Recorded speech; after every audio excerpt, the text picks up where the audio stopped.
Shalom, bom dia, boa noite, boa tarde.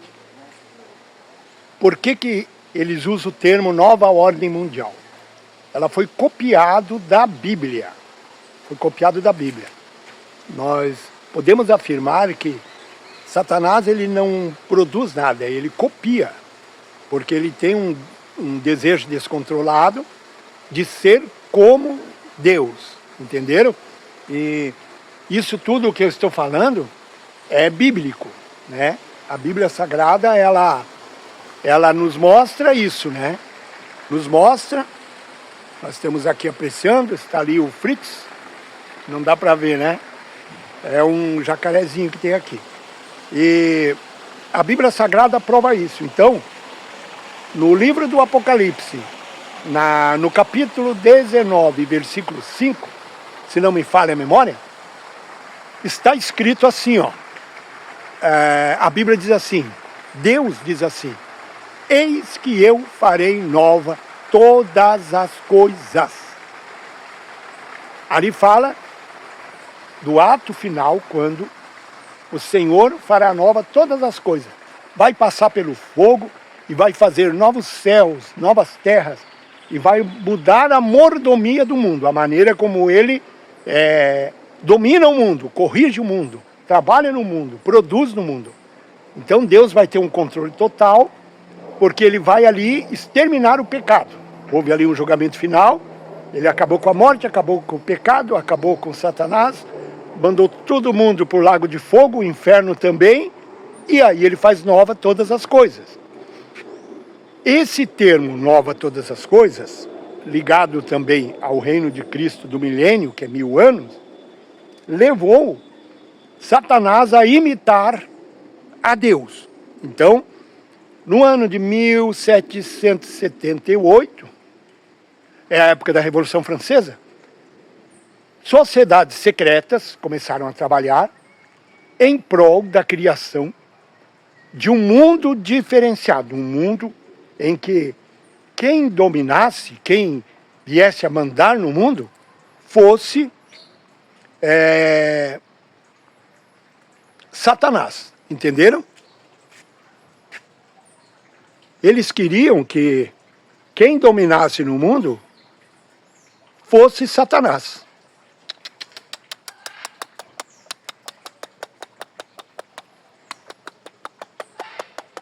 Acho que ele quer comida, né? Eles queriam que quem comandasse o mundo fosse Lúcifer.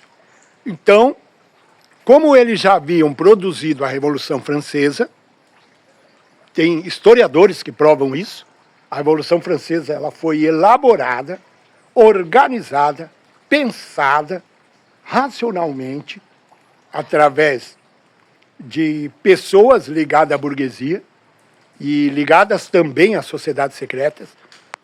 Tudo que você conhece no mundo em matéria de revolução, ela foi produzida pelo próprio homem. Não existe uma revolução burguesa, não existe uma revolução do povo, da proletariado, como eles dizem, que seja produzida de uma maneira espontânea. Todas as revoluções foram produzidas de uma maneira racional. Foi racional. É alguém que planejou, pensou e organizou. Então, também em 1778, foi também organizado esta revolução e ela, então, produziu no mundo uma mudança. E agora eu quero que você entenda muito bem. Antes da Revolução Francesa, o mundo, a ordem mundial, ela era monárquica. Então, antes da Revolução Francesa, havia uma ordem monárquica. Todos os reinos do mundo, eles eram constituídos por reis. Então, a gente denomina isso, alguns historiadores, dentro da história, de monarquias. Monarquias absolutas e impérios, né?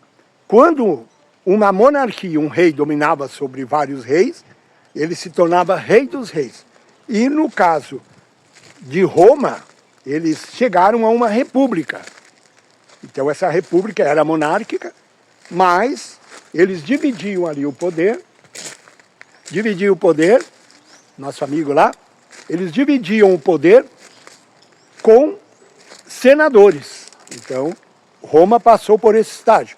Roma começou com uma monarquia, depois Roma passou uma república, e depois, né, através de, ali na época do Júlio César, depois César Augusto, o Sublime, eles passaram então a um império. O que é um império? É quando um rei se torna rei dos reis. Ele se torna superior a todos os reis. E ele domina a vasta imensidão da terra. Quando isso acontece, se forma um império. Mas é um império monárquico. Ele é o rei dos reis. Assim aconteceu com Ciro, né, o Grande, ou Nabucodonosor, na Babilônia. Ali começou o processo. E esse processo estava dentro do poder de Deus. Quem dominava era Deus. Por quê? Desde a época da Babilônia até a época do Império Romano, Deus foi proeminente na civilização humana.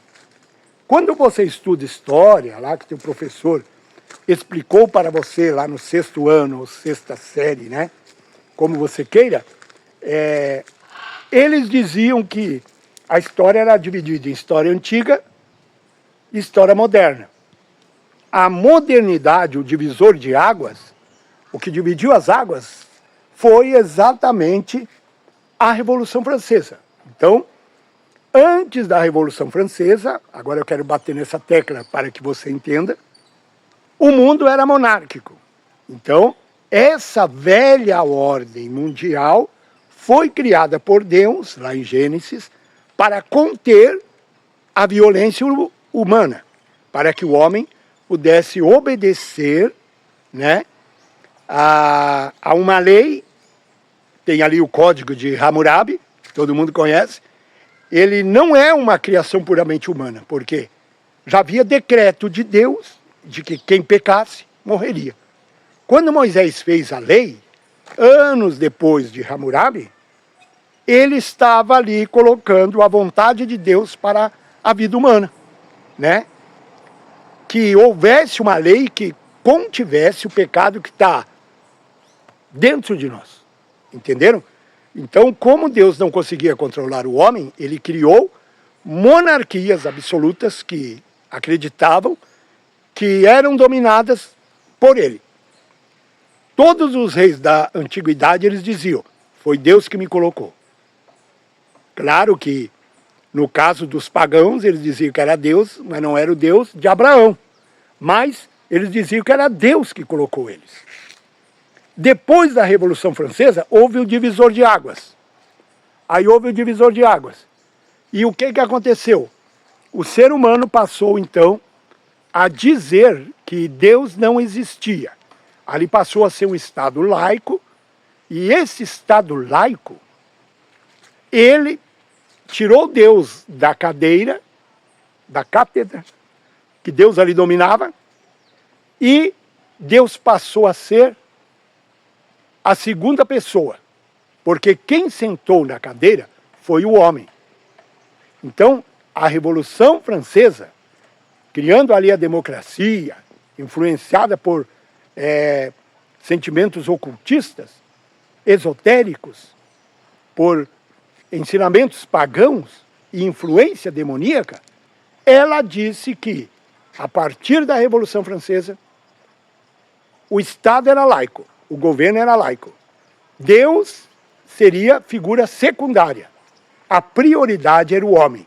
E aí se criou o que nós denominamos hoje de humanismo. Entenderam? Humanismo.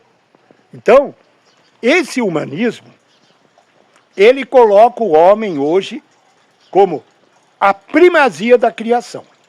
E antigamente não. Antigamente era Deus em primeiro lugar e depois o ser humano. Mas hoje não.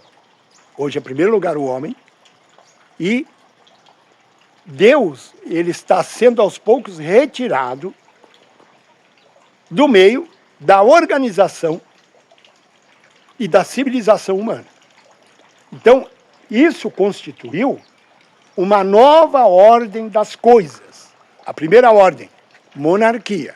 A segunda ordem, depois da Revolução Francesa, eles criaram repúblicas.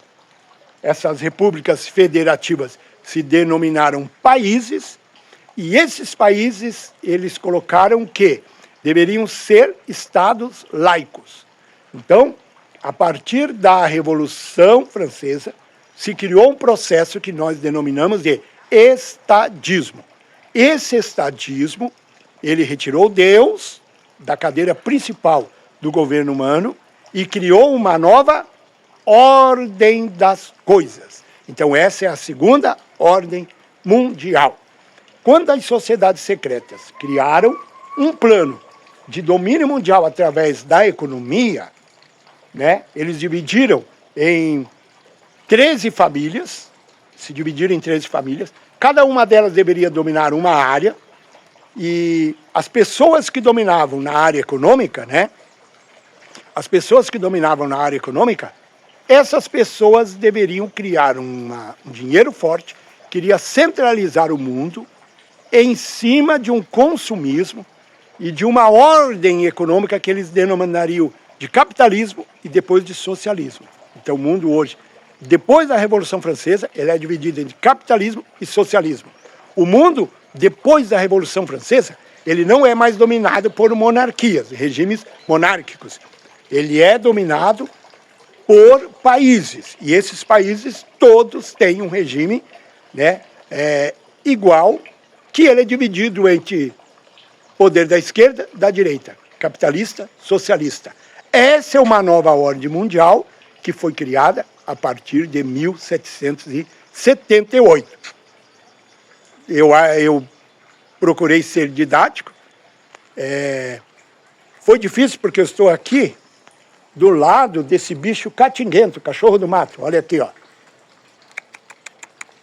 Um cheiro de caatinga tremendo.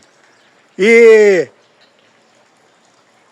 a minha dificuldade aqui, eu tentei expressar da maneira mais simples, mas eu quero que você entenda, então.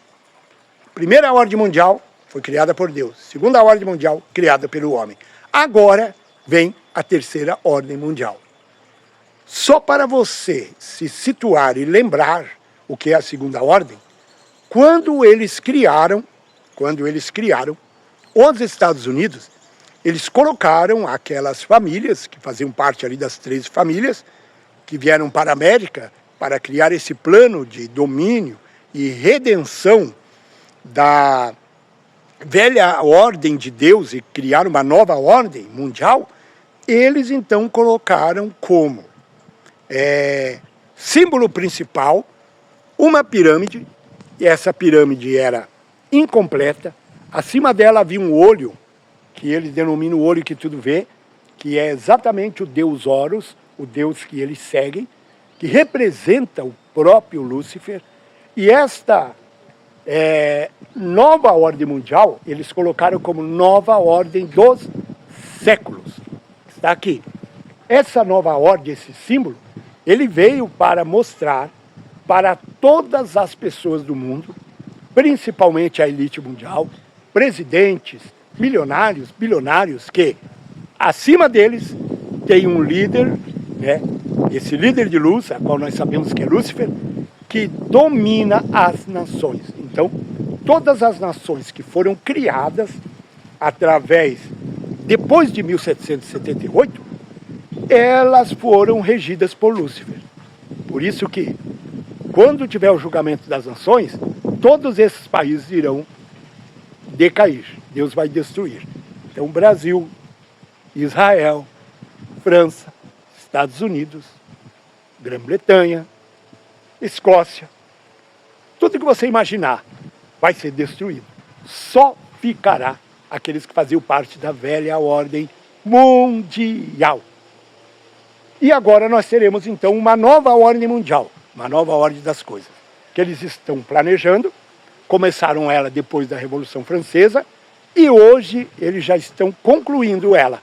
E agora, em 2028, ela será concluída. Qual será essa nova ordem mundial?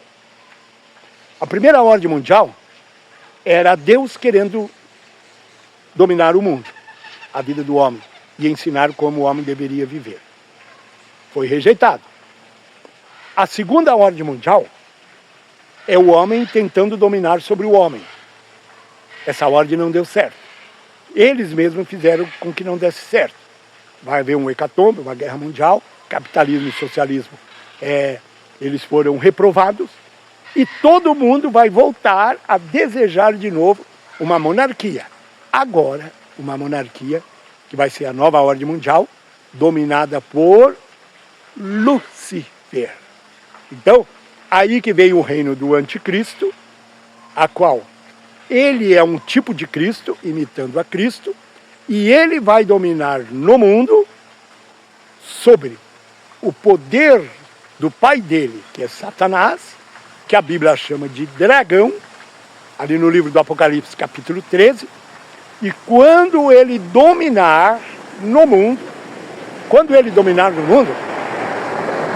vai se concretizar então a terceira ordem mundial. A primeira ordem é Deus tentando guiar o mundo, o ser humano, a humanidade. O homem se rebelou, Revolução Francesa, 1778, não deu certo. A segunda ordem mundial é o homem querendo dominar através do capitalismo, do socialismo, através de uma sociedade que não tinha Deus, laica, não deu certo. Agora, o homem vai ser dominado por Satanás. Aí é o reino do anticristo. Aí vai ser colocado uma marca na mão direita e na testa das pessoas, e a inteligência artificial vai ser introduzida dentro do ser humano. E aí, essa é a última das ordens que vai imperar bagunça na Terra. Essa vai ser a pior. Essa vai ser a pior ordem. E depois dessa, Jesus Cristo vem, julga o anticristo e o falso profeta, lança eles no inferno, no lago de fogo, prende a Satanás, e aí então ele reina por 1000 anos, mostrando como que deve ser o governo ideal para os seres humanos, onde não vai haver crime, não vai haver morte, não vai haver tristeza, não vai haver doença. A pessoa que morrer com menos idade vai morrer com mais de 100 anos. O ser humano vai ter novamente a longevidade, não vai haver pragas, porque os animais vão ser novamente domesticados e vai tirar o pecado e a ferocidade das feras bestiais. E nesse reino, o nome do Senhor Jesus vai ser glorificado. Aí, depois no final de 1000 anos, libera novamente a Satanás. Ele tenta as nações, vai haver novamente um movimento para querer tirar Deus do local dele, que é centralização no mundo. Deus é o centro do mundo. E aí o que vai acontecer? Aí, irmãos, vem o julgamento final, a ressurreição, né, dos mortos, todos os ímpios de todas as épocas. E aí, depois disso, quando Deus então fizer uma limpa no mundo, acabar com o pecado, ele vai fazer tudo passar pelo fogo, vai ser tudo queimado, para que não fique nenhum resquício de pecado, e aí então virá a quarta ordem das coisas, a última, aonde você que aceitou Jesus, vai reinar com ele para toda a eternidade. Aí haverá novos céus e nova terra, e Deus fará nova todas as coisas. Maravilha, né? Eu fico muito feliz de ter concluído aqui com vocês. Fizemos aí uma caminhada de 21 minutos. E eu espero que você medite, pergunte, guarde esse ensinamento, porque é de Deus para a tua edificação. Vale a pena ser crente, vale a pena se santificar, vale a pena resistir esse espírito de mentira que está aí no mundo. Vale a pena se preparar para não negar Jesus nos próximos testes espirituais que nós teremos daqui a 1 ano e meio. Vale a pena ficar firme com Jesus. Não se desvie, nem para a esquerda, nem para a direita. Fique firme com Jesus, porque o que Ele tem para nós é maravilhoso. Deus abençoe. Até a próxima caminhada aí. Se Deus assim quiser.